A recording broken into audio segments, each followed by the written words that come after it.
नमस्कार, आप देख रहे हैं हिंदी संवाद न्यूज और मैं हूं अजय मिश्रा। इस समय परिवर्तन चौक के पास में देखिए तिरंगा यात्रा निकाली जा रही है कई मांगों को लेकर के, और उनके पदाधिकारीगण हैं उनसे बात करेंगे कि वास्तव में क्या मांग है और क्यों इतने लोग एकत्रित हुए हैं। क्या आपकी मांग है और जो इतनी सारी भीड़ को आपने एकत्रित कर रखा है?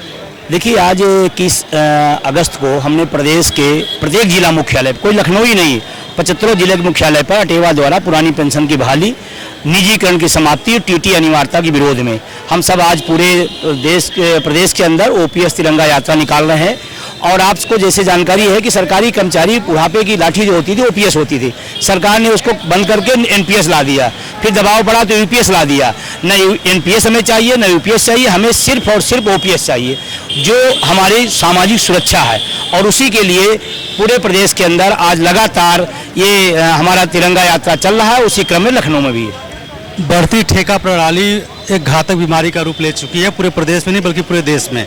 शिक्षा विभाग हो, स्वास्थ्य विभाग हो, नगर निगम हो, बिजली विभाग हो, हर जगह अगर आप देखिए तो 40% कॉन्ट्रेक्चुअल स्टाफ वहाँ पे काम कर रहे हैं। तो उसके लिए क्या कहना है, और वो भी उनका किसी कंपनी के थ्रू आउटसोर्सिंग हो रहा है? देखिए, अटेवा शुरू से पहले दिन से निजीकरण खिलाफ है। आउटसोर्सिंग हो, संविदा हो, सब निजीकरण के स्वरूप है। नाम अलग अलग है, स्मार्ट नाम रख दिए जाते हैं। जबकि मैं आपको बताऊं, आउटसोर्सिंग संविदा मतलब गुलामी। अरे सरकार सरकारी सेक्टर को खत्म करना चाहती है, सरकारी व्यवस्था खत्म करना चाहती है, जिसके खिलाफ अटेवा पहले दिन से है। हमने 18,000 किलोमीटर की यात्रा निकाली थी एनपीएस निजीकरण भारत छोड़ो। तो हमारा तो हमेशा विरोध रहा है। और जब योग्यता हुई है, काम आप पूरा ले रहे हैं, दाम आधे से भी ज़्यादा कम क्यों?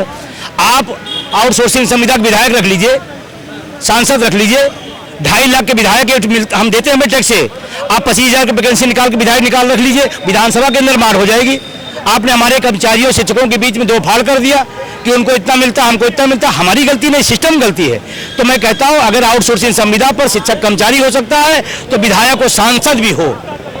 ये जो लगातार आप मांग कर रहे हैं, और आपने बताया कि प्रदेश के सभी जिला मुख्यालय पे, डिस्ट्रिक्ट लेवल पे ये कार्यक्रम आज करने जा रहे हैं, कोई आश्वासन मिला हो, कोई ऐसी बात हुई कि हाँ ठीक है आपकी मांगे जायज़ है, हम विचार कर रहे हैं, कुछ कार्य करेंगे सरकार की तरफ से?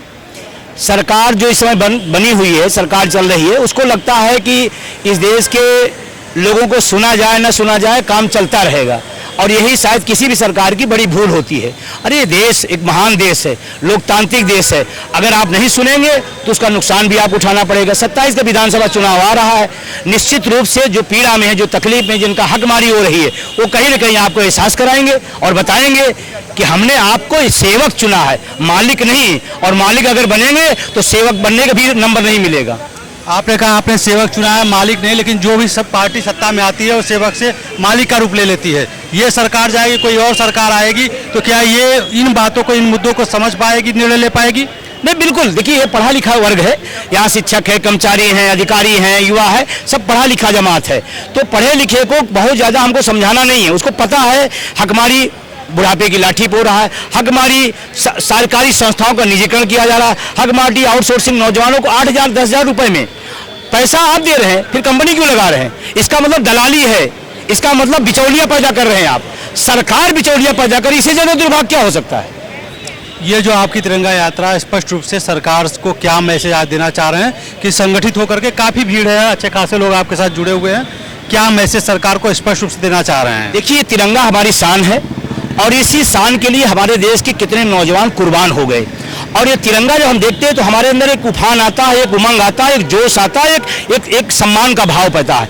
इसी तिरंगे से हमको अधिकार मिले हैं, इसी संविधान से हमें संविधान से अधिकार मिले हैं। तो हम एहसास कराना चाहते हैं सरकार को, ये तिरंगा आपसे ज़्यादा हमारे लिए महत्वपूर्ण है और अपने हक को इसी तिरंगे के झंडे के तले लेकर रहेंगे, इसमें कोई चूक नहीं होगी।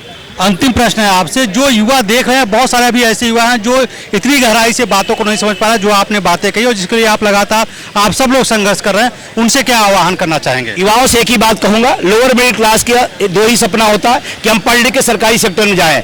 मैं नौजवानों से कहता हूँ, सरकारी सेक्टर आप जब पढ़ के आएंगे नौकरियों में, सरकारी से बेच दिया जाएगा, खत्म किया जाएगा। इस लड़ाई को आपका भी लड़ाई है, नौजवानों की भी लड़ाई है, इस लड़ाई में साथ दीजिए। क्योंकि शिक्षा के बाद रोजगार, रोजगार में सरकारी सेक्टर अगर वो रहेगा नहीं तो आप क्या करेंगे? तो नौजवानों की भी लड़ाई है और नौजवानों से अपील करता हूँ कि सारे लोग इस आंदोलन में साथ दें। तो आप ये देखिए कि एक बड़ा आंदोलन चल रहा है और वास्तविकता यही है कि शिक्षा के बाद रोजगार और अस्थायी रोजगार चाहिए लोगों को। इस तरीके का रोजगार नहीं चाहिए कि 6 महीने बाद उनको बाहर कर दिया जाए बिना किसी लाभ के।